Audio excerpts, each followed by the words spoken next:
This is Hidden Killers with Tony Bruschi. Here now, Tony Bruschi. The Delphi murders. They have haunted the true crime world for years. Two young girls, a grainy video, and a conviction that was supposed to bring justice. But the deeper you dig, and you don't have to dig that deep in this case, the messier it gets. Alternate suspects, some dead, with beyond shady pasts. Theories the jury never heard. And an appeal that could turn the whole case upside down. And an injustice happening to the man that was convicted and accused of the crime that is unfathomably happening right under our noses here in the United States. But we don't care because it's not a pretty blonde girl. It's just a dad in Indiana. That, average dude, not a lot of sex appeal there. And, well, he had it coming if he did it. Well, here's the thing. I don't think he did. And I think most people think he didn't, if you really look at the evidence. We're going to break all of this down today. And we're going to talk about the latest developments with his appeal process and then being transferred to Oklahoma. Remember, this happened in Delphi, Indiana. His family, his attorneys, they're all in Delphi, Indiana. It doesn't make it exactly fair or right that he can't see his counsel on a major appeal at this moment in time. But it's just one of the many thousands of roadblocks that have been put up in this man's way from preventing him from getting the justice that he deserves for a crime that I personally believe he did not commit. And many, many feel that way. Carol Hughes is with us to discuss. The new documentary is out on Hulu right now from ABC, The Girls on the High Bridge, and it's compelling. It's something, if you've not seen this case before, not fully understood it, it gives you, I would say, a starting point into it. Yeah, very much so, because I'm one of those people who was familiar with the story, but I learned a lot from that. I thought the documentary was very well done. Yeah, it was. And it really starts to give you, I think, a sense of what this case is all about. So it's worth watching. If you really want to go deep into it, just search Delphi Murders, or Delphi, really. Just do that search on our channel, on the podcast platform, or on YouTube, and you'll find a lot. Hundreds of videos where we dive super deep into all of this. But you just got a chance to see it, so I'm really curious to kind of get your perspective, and this would probably align with the perspective of anybody out there who's just recently seen this as well, as to what your thoughts are on this from kind of a passive look. The case is big three here. We have the bullet, the bridge guy video, and the confessions. That's what the folks who believe Richard Allen did it always go back to. I'm curious, from your perspective, how strong are they? When I was watching the documentary, I kind of went back and forth several times. I was like, maybe he did it. Maybe that guy did it. Oh, there's another interesting theory. But I think that in part, he did not help himself by admitting that he was there. And the thing is that he might have admitted that, called it in, saying, I was there. Maybe I saw something. Well, let me just, I don't want to even speculate on what he might have done. I want to tell you exactly what he did, so other people don't go, well, maybe he did that, because he didn't. So I'm going to stop you. I don't want to mean to be rude or anything, but I'm going to stop you on any speculation that I know is just false. No, you know way more about this case than me. Because that's how a lot of people think about this thing. Well, maybe he let's just stop it there, so people and one doesn't just think that, because there's so many mistruths about that. At the very beginning of this, yes, he was out hiking there that day. His wife said, these kids are missing. The police are wanting to know information. If you're out there, anything you can provide. He goes down. He voluntarily gives information, says, hey, I was there that day. How can I help? Gives anything he knows. They lose his information in the shuffle for several years. Yeah, for a long time. After The other alternative suspects, the ones that have a lot of solid evidence on them, are either locked up for other crimes or dead. There's still a lot of, vitriol in this city. They need to find the killer.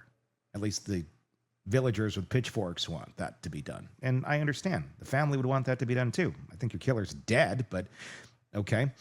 So they eventually, somebody who's volunteering their time at the office comes across this old note, this man who didn't make any sort of confession. He just said, hey, I was there. Here's, what I saw that day. How can I help? And suddenly this comes back as a big lead. Basically, they had nothing else. And then they start trying to railroad Richard Allen into confessing that he killed these kids. So initially, right off the bat, he raised his hand. He wanted to help. How many killers are going to go volunteer to give you information on the scene that they murdered 2 children at, or even let you know that they were there if they did it? So let's put that one into perspective right off the bat. That's what it happened. seemed to me like at that time when that tip, it was rediscovered, since it was misplaced, because they lost it because they're so good at investigating stuff. And I'm going to guess they had a lot of tips, but that one would have been huge because his wasn't. His tip was really not amazing or anything. He had nothing to give. No, not at the time. Yeah. But then the way they presented it years later was like, aha, this is it. But it really meant it still was about as unsexy and informative and unrelated to the case, I think, as you can really get. He was there. That's it. Okay. There's a lot of people that were there at that moment in time. There's not a ton that really that holds up in that part of it. Yeah. But that's how this thing begins, and that's how a lot of it continues on. But there's other aspects here. We got the confessions, the video, the bridge guy, the bullet. I'm curious. I just want to go over all these things in your mind as to, you've consumed this documentary, you've heard what they've said. What are your thoughts on, let's talk the bullet? I thought that was interesting. Now, because, frequently in cases that have shootings, they find the bullet, they find that gun, and it does seem like there's evidence that that bullet came from a gun that he owned. However, they do bring up that science is kind of not always 100%. Mm-hmm. So I'd like to know a little bit more about the science behind that. Did it definitively prove that was a bullet that came from a gun he owned? Well, in the mind of Liggett and the folks, the investigators in Delphi, it's a science that has no questions to it. In the rest of the world, outside of Delphi, Indiana, it's a very dicey subject. Okay. It gets thrown out of court quite often. It can have a lot of errors to it. And here's the other interesting part about all of this. This bullet that suddenly became a big thing only saw its way to the light of day after they confiscated his gun. And keep in mind, this was a crime not committed with a gun. This was a crime of stabbing. I thought that was interesting too, because I'm like, if he had a gun with him, then why did he stab them? So they confiscate his gun out of his house when they decide, we're going to look after him. After that is when suddenly this bullet has these markings on it from an unspent bullet. Uh-huh. So I don't know. Considering there's a lot in this case that seems to be ignored, planted, changed, or just made up, I don't think it's a bridge too far for someone to say, we threw the bullet in the gun, cycled it, and look, it has the markings. Look, it's always had these markings. It must be you. Can take a wild guess and say that's probably what happened. Yeah. That's my interpretation of it. That of it. didn't seem to me to be that concrete. I'd love to see a bullet a picture of this bullet prior to them confiscating his weapon. It doesn't exist. Interesting. It does not exist. And this has supposedly been in your evidence for how long? And somehow this matches up. We had to get the angle just right. Yeah, okay. Again, not a very exact science, and also very common bullet, very common gun. And you're in Indiana. It's gun country. There's a lot of people. If you're going to go through, you better be running and checking every single bullet from every single person who has that type of make of a gun in the area to see how those markings line up as well. Yeah. So again, it's a two-thought process. Then you have the bridge guy video. That's another big aspect to this case. And I don't see how you could say that video and the still that they pulled from it, you can't identify anything about that person. That could be 10,000 different men. Could it? It could be a lot of different men because you don't really see the face. You see, you know what I mean? So there's a lot of guys of similar builds. It could have been now, and we'll get into the other suspects, I'm assuming, but it could have been a guy that doesn't even live there at all. That's going through town, and he lives in Colorado for all, who knows? They would never figure out just from that picture who that person is. And the audio as well was not clear enough to say, this is definitely Richard. Well, I don't see how they made that leap because I didn't hear any distinguishable. And here's the other fun part about that video, where on the surface, it is what it is. But when you look just a little bit deeper, you discover some other fun facts about that video. The original video was released as like a 4-second piece, and they edited it. They moved the sound. They moved the part. They literally changed the part where the guy says down the hill and pasted it to the area where you see the guy on camera for that split second. That is not where the audio drops. He's not saying it. He's not saying it from way down the bridge going down the hill, girls. When you actually watch the real video, the full video that's now been released, the girls are sitting there talking about where the trail goes. Where do we go from here? How do we get down the hill? Things of that nature. Now, I'm paraphrasing, but they were essentially at that moment in time trying to figure out how to get down the hill to another area. This guy passes by. He says, down the hill. I think if I was passing by two children that were trying to figure out where to go on the trail, and that's where they were trying to figure out how to get to, I would probably say the same thing, being a helpful human being. It's not an ominous statement. There's nothing in that says, go down the hill, follow me down the hill. It's not that. But it's been molded to feel like that if you're taking it out of context, literally editing the video, moving the sound around to places where it's not truly at. Then you get a much more ominous feel to this. Right. And the guy is not really the height, really the make, really the look at all of Richard Allen. I want to show you a video or an image here. I was trying to find it. I had on my bridge guy, and because there's some interesting things out there about who bridge guy might be, and it certainly doesn't seem to be Richard Allen.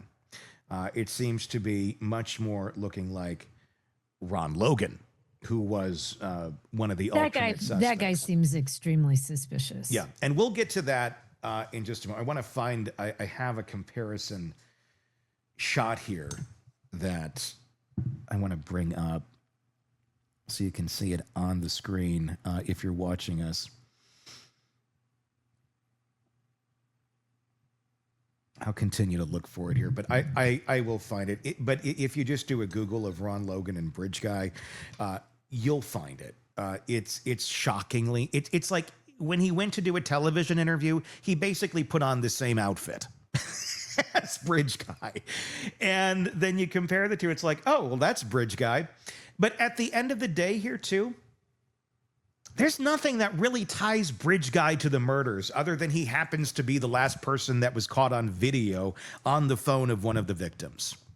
And I get why that's suspicious. I totally get that. Like, because they ended up murdered.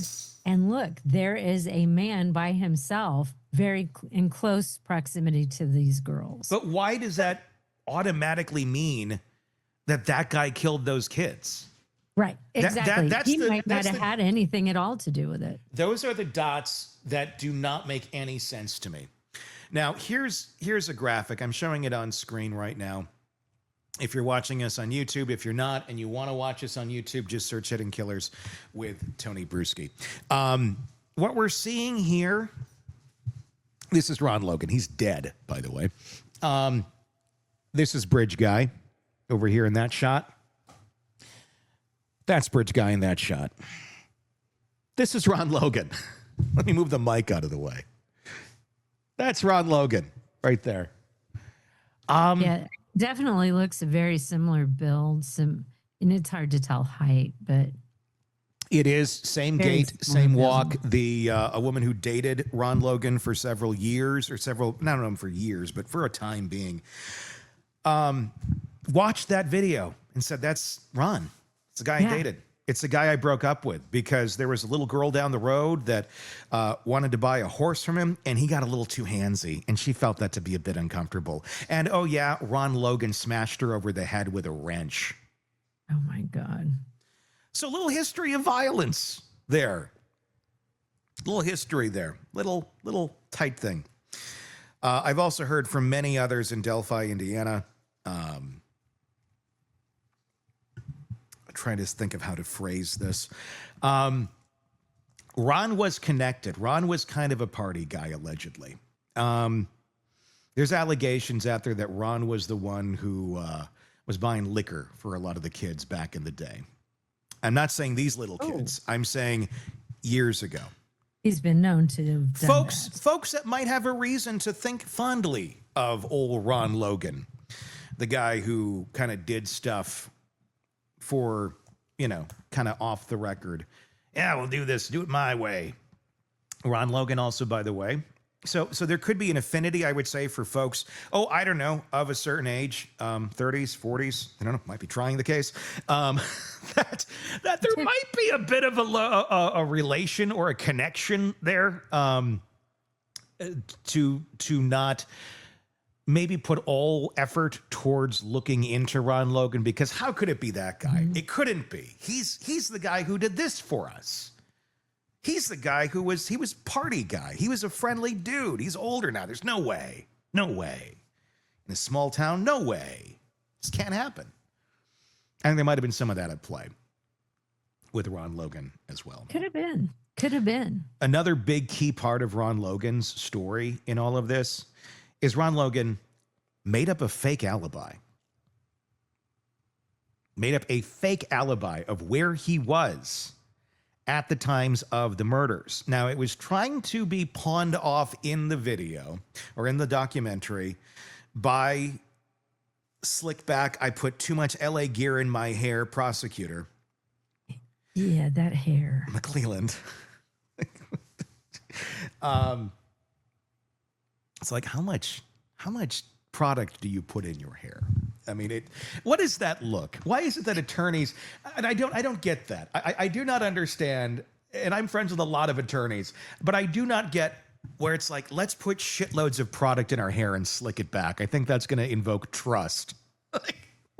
I don't know where that comes from. Do you know? I don't know either.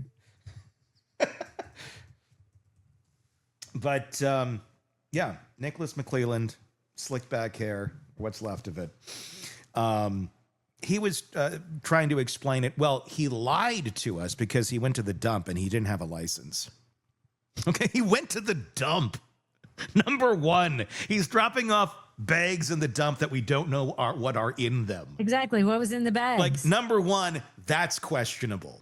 And he's not legal to drive. But you're just looking at the surface going, he's making it up because he's going to be in trouble for not having the license.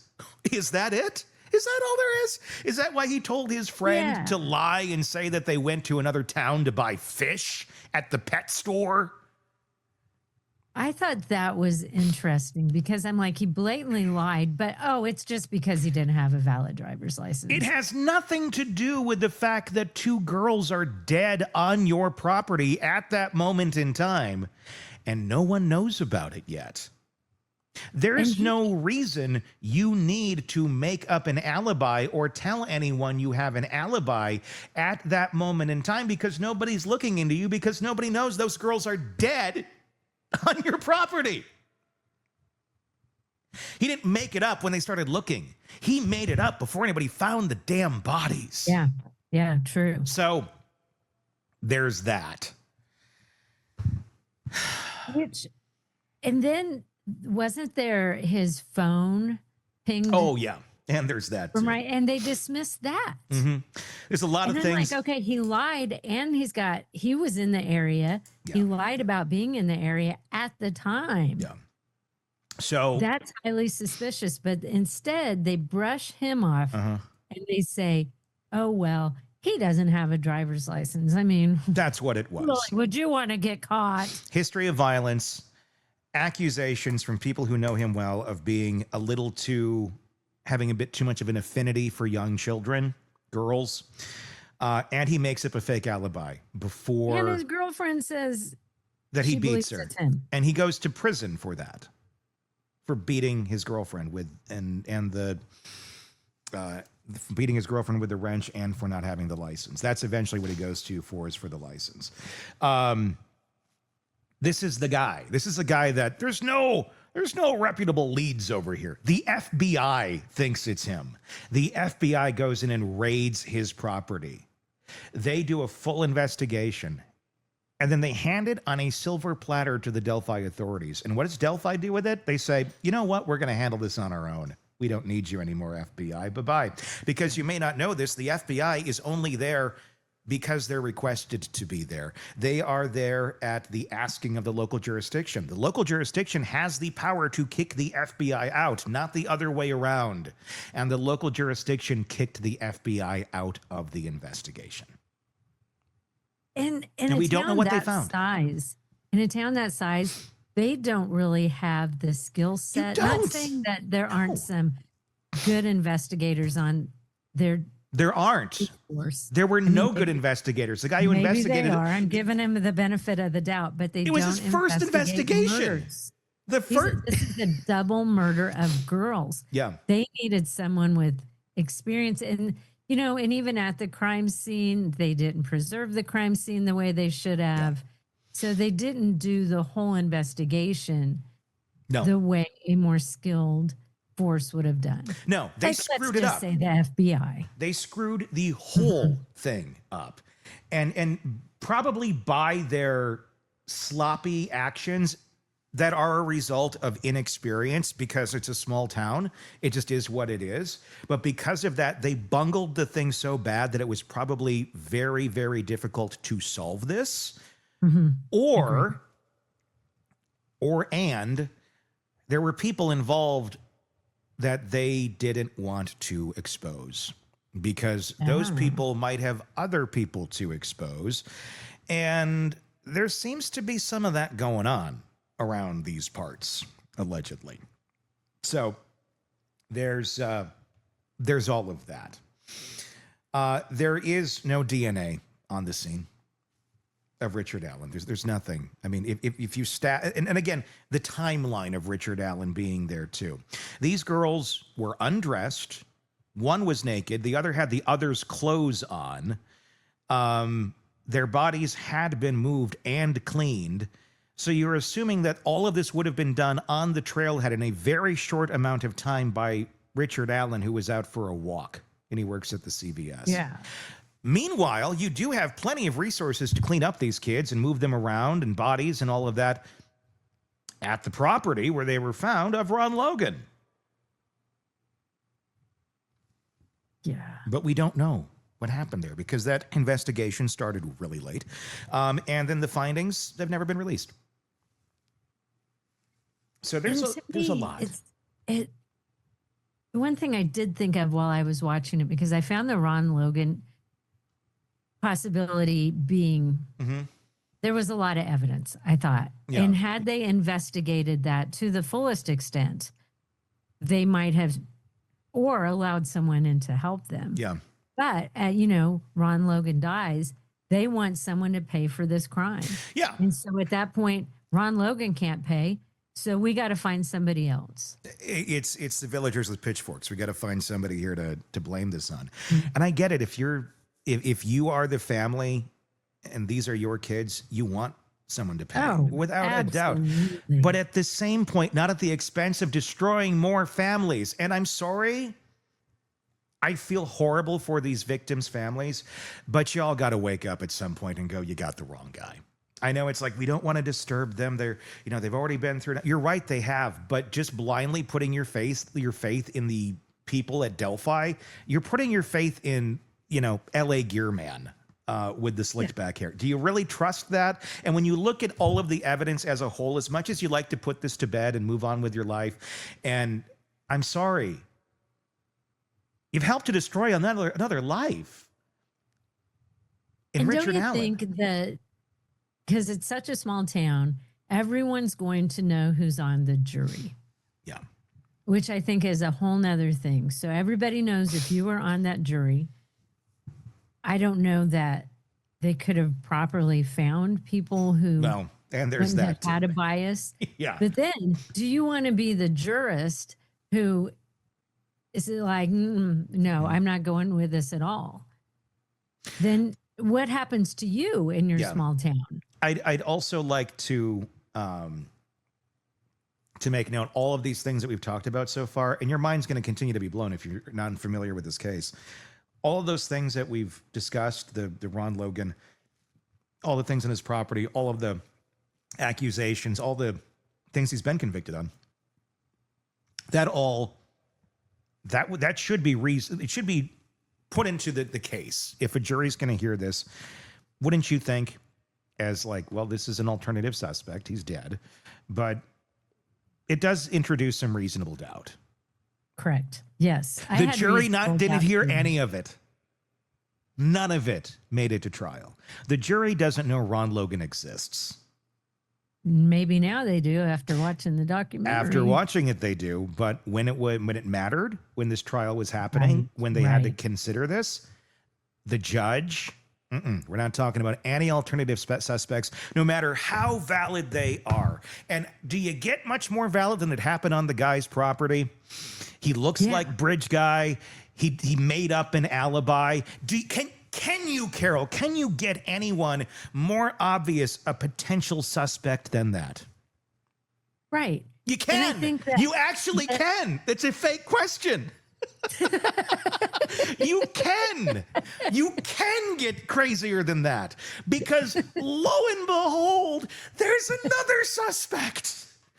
And this one was into kitty porn. That guy. This one had been grooming and talking to Liberty German online for quite some time under the name Anthony Schatz. And in those exchanges, they were supposed to meet at the bridge the day they were murdered. And they just dismissed him. They were like, no, he's not that guy. It took them 3 years to finally arrest him on the child porn charges, even though they knew that he had it. That seems a little strange to me, unless there's somebody else in this ring of receiving and exchanging these images. Because usually when you get that sort of thing, you go big and you get him arrested. Or you look into it a little bit deeper and you kind of let him simmer and you discover who else is part of this ring, and you can go bigger and bust more people. They didn't do any of that. They waited 3 years and they finally arrested him on the child porn stuff, because everybody's kind of like, hey, this guy's doing this stuff and you know about it. Can we make it stop? They finally get him. But according to him, couldn't have been him. He wasn't there. Yeah, he was talking to her, but it's all just a complete coincidence. That's quite a coincidence that you were talking about meeting at a spot where these two young girls died, and you were talking about meeting those specific girls who died at that specific spot, and you're a child predator. Nothing to see here. Yeah. And like, so girls that age, 100%, you meet that boy online, you know your parents aren't going to want you to meet him online. And they were showing fake you're pictures. Talking to a boy your age. Yeah. You know, so for them, I would have done the same thing when I was their age. Yeah.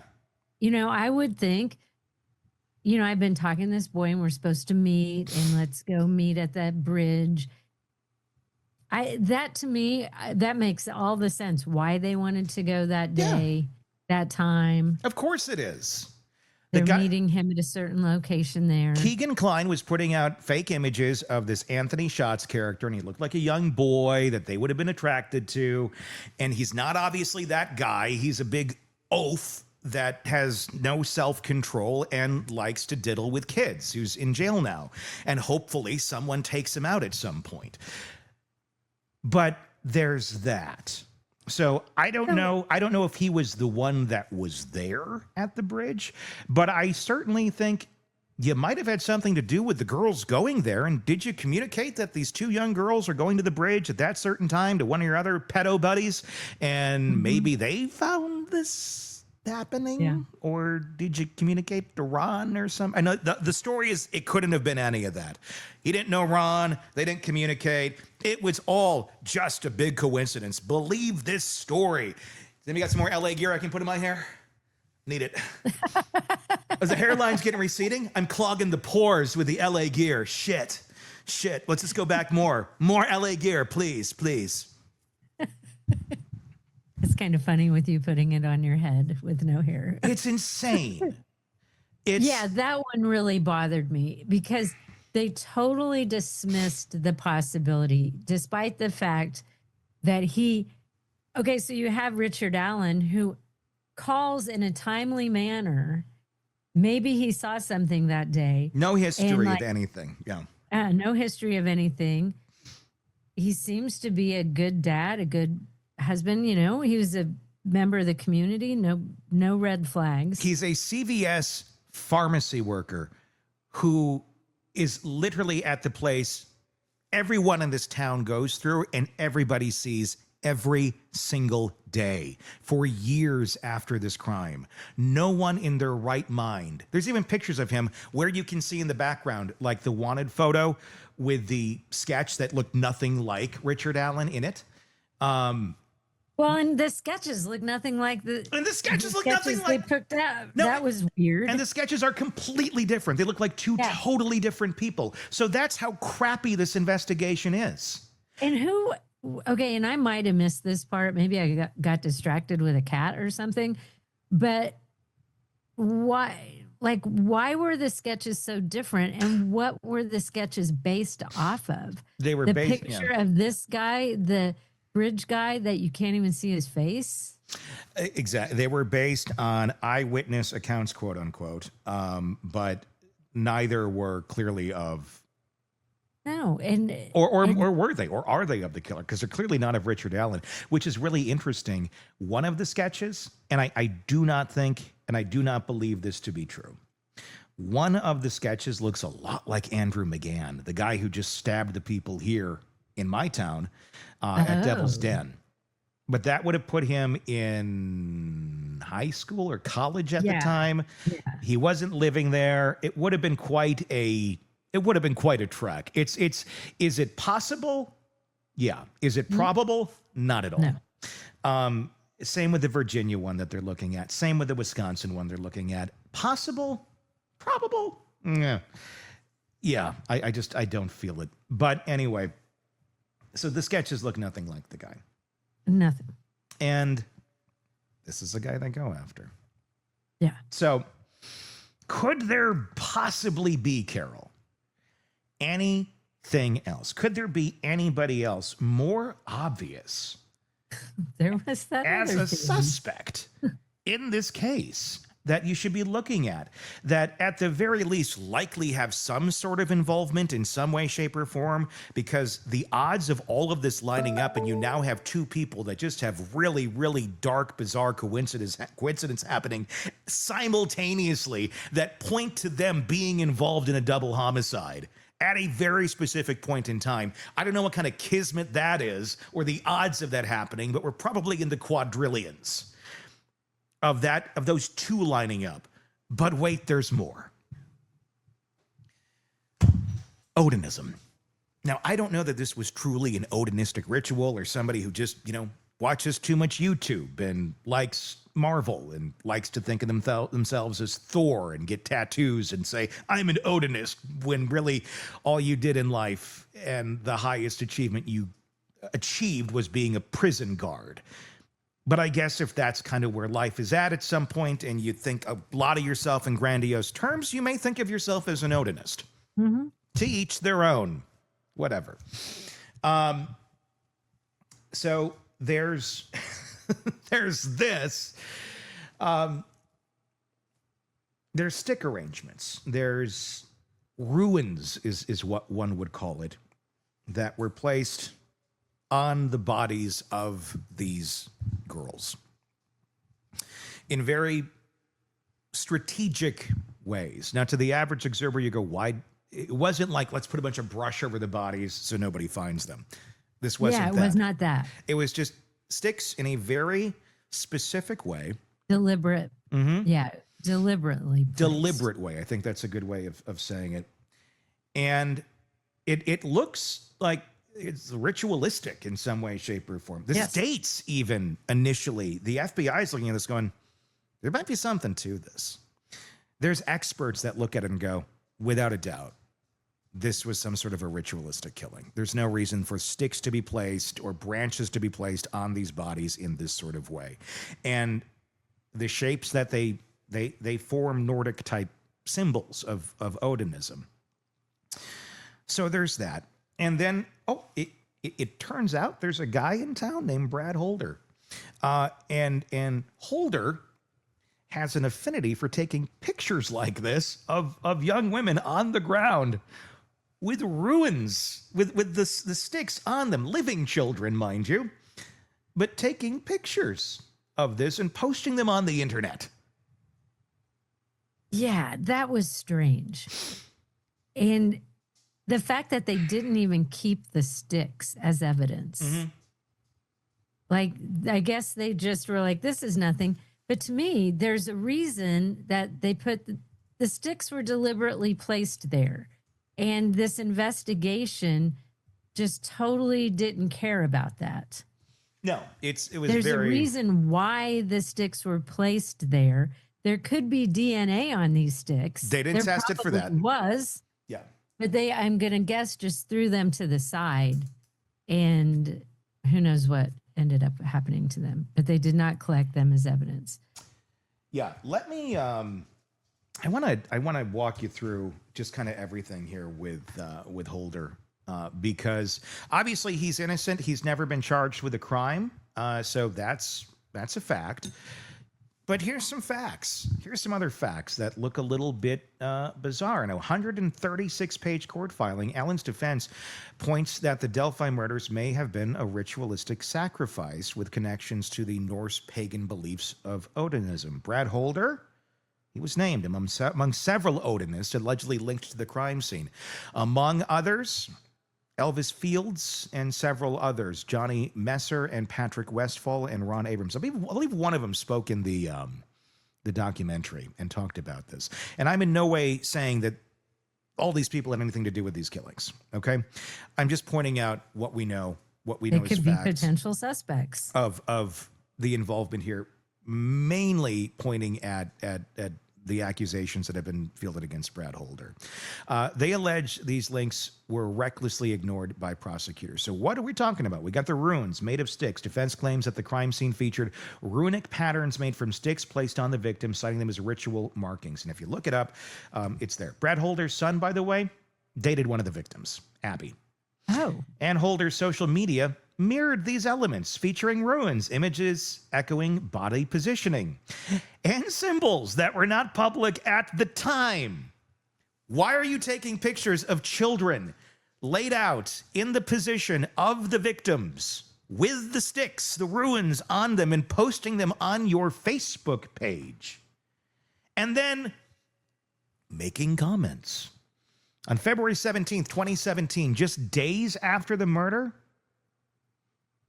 Holder is posting on his Facebook page, "Your real," quote, "ones don't judge you or ask a bunch of questions. They help you move the body and never speak of it again." This in tandem with the pictures. Yeah. Nothing to see here. That's not weird or suspicious or anything like that. It must be the guy at CVS that has nothing to do with this, who literally raised his hand and said, "Can I help?" That's from the Murder Sheet podcast, that little piece there. Then the runic imagery on his Facebook page. Holder posted the image of a hand with a runic symbol drawn on it. The defense labeled it as the Hangul rune, which is tied to Odinism. However, commentary on Holder's post depicted it as the runes Gibo, or X, and the Isla, which is a single vertical line, supposed symbols representing gifts being received, which Holder claimed he had been getting a lot of lately. Again, that's from the Murder Sheet podcast. And yeah, the stick cutting. Facebook post supposedly by Holder depicted someone, possibly Westfall, cutting a tree branch, with Holder commenting, "Cutting ruins." Defense contends that it aligns with the sawed branch found at the scene, implying ritualistic intent. Again, the jury saw none of it. Yeah. And I thought that was quite compelling. And they had I don't remember her name, but they did have an expert on that sort of thing. They did. Talking about it.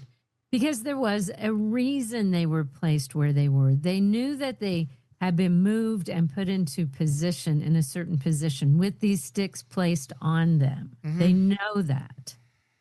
So here's someone who is doing this same sort of weird stick thing. And, you know, it's like, I found that to be very compelling. This is an insane case. And there's many layers there's to it. 3 different possibilities that actually seem more valid and more likely than Richard Allen. And the police will say, "Well, we vetted all that. We went through all of it. We didn't find anything." Did you? How close did you look? Because you seem kind of shocked by a lot of these things that are being brought out into the public. It kind of seemed to me like once they got their eyes on Richard Allen, because it took them quite a while. They didn't come up with anything to connect him to that until they saw the tip, and I'm using air quotes, that he had been there that day. Yeah. And he's got a blue jacket. And who doesn't have a Carhartt jacket in Indiana? Right. I mean, look, this is just normal attire for there's nothing really that compelling about any of those things. So to me, there was no more that tied him to that crime than that. There isn't anything that ties him to the crime And other the than thing the bullet, which, again, I think can be explained. Possibly, I don't. But the bullet doesn't make a whole lot of sense at the crime scene. No, it doesn't at all. Because why do you have a gun with you that you've obviously, in maybe a threatening manner, a bullet is, I don't know the proper term here, I'm not a gun owner, but the bullet comes out, but it's not been shot. Unspent. Yes. Okay. That's it. Yeah. So why do that with your gun if you're just going to turn around and stab him? Here's the thing. That made no sense. Here's the other thing. When they were investigating this, they opened it up and they had all the police wandering and traipsing through this, you know, fairly touchy crime scene where you don't know where the evidence is. It's in the woods. So the less people in that scene, the better. You got 30-some people trampling around there. It's been tampered with. It's not a clean crime scene anymore. 30-some people wandering around there with guns, handguns that could very easily take the very bullet that was found on the ground. And they find this way later. This bullet is found after all of those police are wandering around the scene. And it isn't until several years later where suddenly the markings come into play. And again, it's after they confiscate Richard Allen's gun that suddenly this bullet has these markings on. And that's all they have. That is literally all they have. Nothing else. No, I think that people will say, and including the investigators, that he confessed to it. There's that. I didn't find a lot of credibility to that because there are a lot of cases of people confessing to crimes in a number of different ways. It could be lack of sleep. They've been interrogating them for hours. Oh, this is beyond that. And yeah, this goes beyond that sort of thing. This is months in solitary confinement. This is more than a year. And you look at him, he doesn't look okay. He's not okay.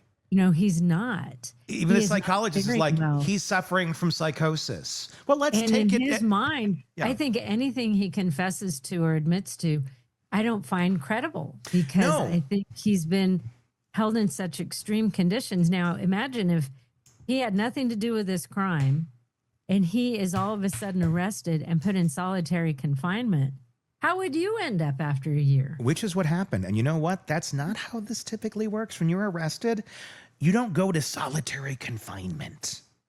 You're in the county jail. They moved him to a prison and put him in a little room in solitary confinement for 23 hours a day for more than a year. They denied him access to his attorneys. And when he did have access to his attorneys, it was through a little hole in a door. This is a man not convicted of a crime in the United States. Yeah. Yet this is how it went. Because, well, he's charged with it. So, you know, look the other way. It's not they're doing, I trust them. They wear blue. So he's literally tortured for more than a year. Yeah. He starts eating his poop, running into the wall head first. And he's talking about that he killed his grandchildren. He has no grandchildren. He went mad. And then they said, you know what? Let's get that confession. So they get him to confess in a very bizarre way. It sounds nothing like the man. And then on a sheet of paper, he confesses, and it looks like you're playing like something of like on Romper Room or Picture Page with Bill Cosby in 1979. If you remember Picture Page, makes noise and they walk when it walks around or it writes on the TV. That was good times before we knew what Bill Cosby was. And it looks insane. It looks like it's the work of a kindergartner. I killed it's like, it looks nuts because it is nuts. They drove the man insane, got their confession and said, see, he confessed. Look at us. Delphi PD #1, bitch. This means you. This means you. You get more hair gel. You get more hair gel. Get excited, Nick. Have enough. You're the super prosecutor. More LA gear for you. You got him. And according to McClellan and according to Delphi, that's how you catch a killer. You torture them for a year, keep telling them that they did this crime that they did not do. You know, tell them how like their family's going to be destroyed and all this, and how the best thing you can do is to do this for them. And eventually you get the person to go nuts, not crack, but go nuts and say crazy things. Because if you watch all of the interrogation, and go back and do this, if you're enraged like me about this case, go, and we've provided it. It's on our Facebook or on our YouTube channel. You can watch all of the interrogations before he confesses to anything, when he's still just an innocent man who's coming into the police station to answer questions. And you can see how they slowly railroad him and slowly try to break him down, and he does not break. It's like, I didn't do this. I know exactly what you're doing here. And then you can watch as the months go by, how he slowly deteriorates. And at one point in those calls, he says, look, I'll say whatever I need to for the better, to keep you safe, honey. And so you can live your life. And this doesn't have to destroy your life too.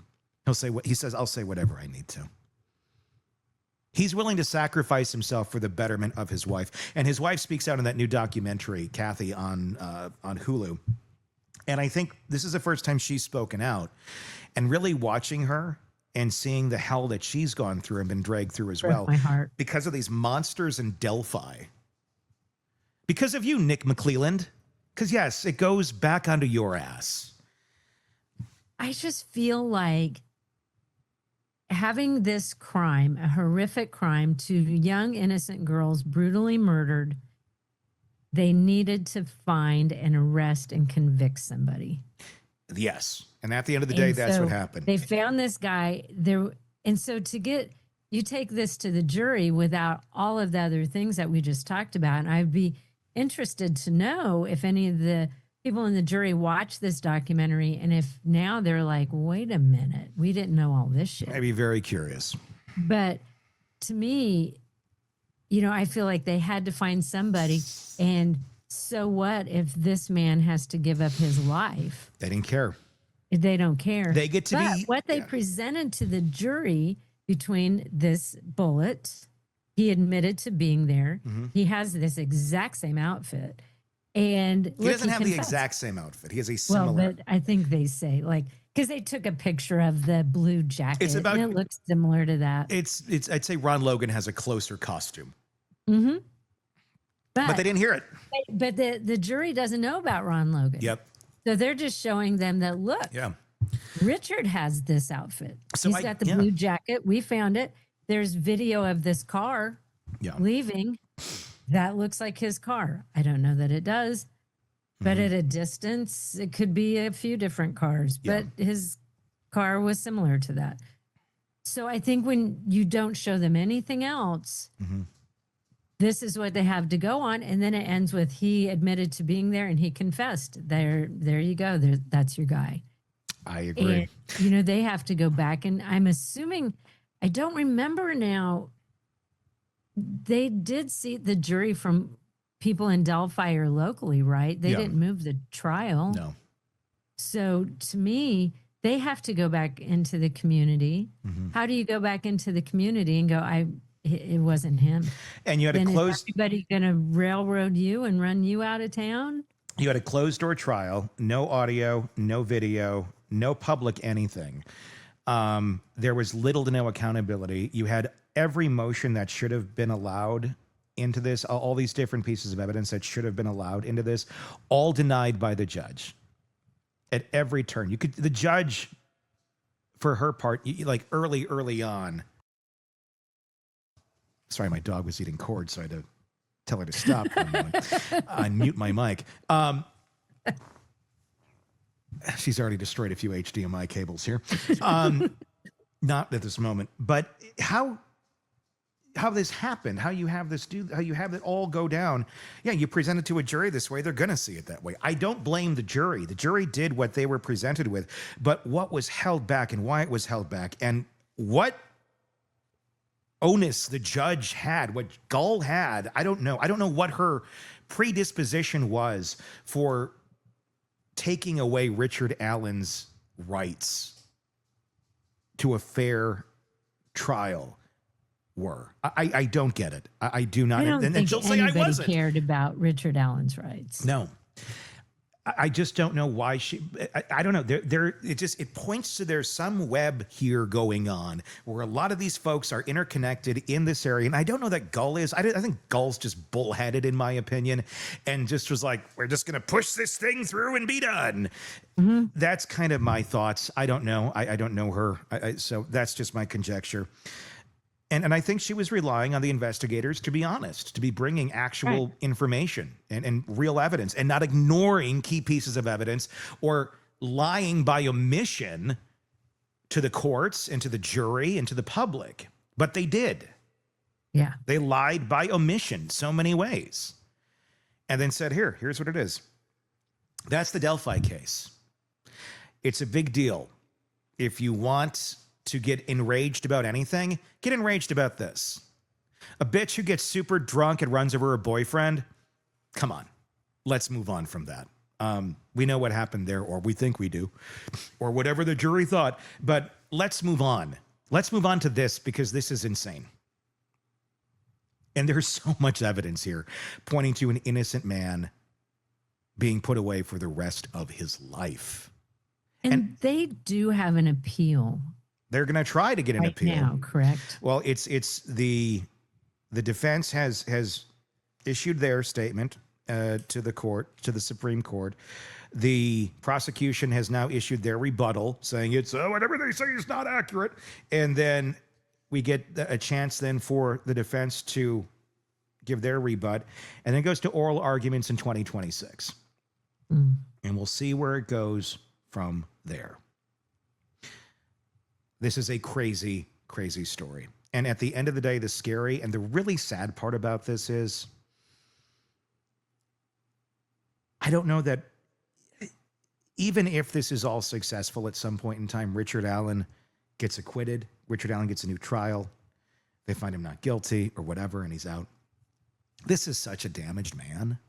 Oh, agreed. I feel like, I don't know. I mean, I don't know Richard Allen personally by any means. I don't know Kathy Allen. I know Bob knows Kathy a bit. And Bob went to the trial every day and reported it on it for us. But I don't know what you're going to get out of there at someday. Are you going to get a guy that literally needs to be like institutionalized for the rest of his life for the damage that has been done to him? Yeah. And I don't know. Does anybody care? I don't know that he survives by the time this is done. It's going to take years. And he didn't have, he seemed to break down and lose sanity pretty quickly. Mm-hmm. And he's back in solitary. So I don't know what you're dealing with right now. I've been thinking can I go visit him? It's not that far. It's about an hour and a half for a drive for me to go over there and check this out. And who knows if they'd even if I could even do it. Yeah. It's insane. This whole damn thing is insane. To me, if you have this horrific case with these two innocent girls being horrifically murdered, the thing if it was my loved one, the last thing I would want is the wrong person paying for that crime. Yeah. And the person who did it is still out there, or maybe is already dead. And look, that's what I feel. There is a is it justice? It's not justice if the wrong person's behind bars. And that's where I feel the victims' families need to start speaking up. Mm-hmm. And they need to start realizing you were not served. You deserve better. Just because these idiots told you they found their guy, they're wrong. Now, it may feel easier to sleep at night and keep telling yourself it over and over, but it doesn't seem to be accurate. Well, these people say it is great. I mean, if you can just live your life like that, great. But at the same point, keep in mind there's a good chance you've ruined this other person's life. And how does that feel? How does that feel? Now, I'm not out to attack these families. Like they've gone through enough shit. I can't even wrap but my at the brain same around what point, they've gone through. Your voice matters in this. And it doesn't exclude you from looking at reality and facts. And if you're being fed a line of bullshit, they're saying this is the guy who killed your kids, and the pieces just don't add up, then it's also on you to say, I don't think so. Mm-hmm. I don't think so. I don't believe you, and here's why. They're in a horrible place, but I really feel like the only way anything is going to get any sort of traction in Delphi is if these families start turning against Delphi. And they start saying, you know what? We don't believe you anymore. We looked at this closer. We think you're full of shit. Yeah. And whoa, they don't want that. That's for sure. But I don't know what else is going to get it, because public outrage hasn't done a lot. It's keeping this thing going. It's keeping this being talked about. Thank God.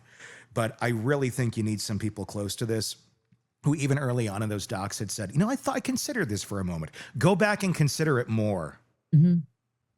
You have to wonder with people in Delphi, the jury, these families, if they watch this documentary and then they start questioning it the way you and I are. And here's the reality, I think, of a lot of it.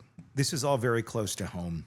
they don't want to relive this. They're probably not watching the documentary. They don't want to have anything to do with this anymore. They don't want to keep being reminded of it. When there's shit that's traumatizing and stuff, I know I don't want to keep watching more about it. I didn't want to keep watching really 9/11 documentaries forever. Yeah. You know, it's like they come out like, well, this is really interesting. I lived there. I lived it. You know, I remember the time. I remember the hell. I wasn't there, but I lived that time. I don't need the documentaries to keep showing me what a fucking horrible time that was. Yeah. So I get why people aren't going to want to consume it and really, because they had to deal with this for so long, that trauma. So to have to go and regurgitate it and come back and see, like, God, that's hell. So I feel horrible for those families, but I would encourage, take a moment, because there is still some good that can be done here. And that good is actually finding or naming the person who killed your kids and getting the guy who didn't his life back. Yeah. Let us know your thoughts in the comments section on YouTube. If you're not there already, search Hidden Killers with Tony Bruschi. You will find us there. And if you're on the podcast platform, do the same search and press subscribe. Want to hear your thoughts. Until next time, for Carol and Tony Bruschi, we'll talk again. Want more on this case and others? Then press subscribe now and don't miss a moment of true crime coverage from Tony Bruschi and the Hidden Killers podcast.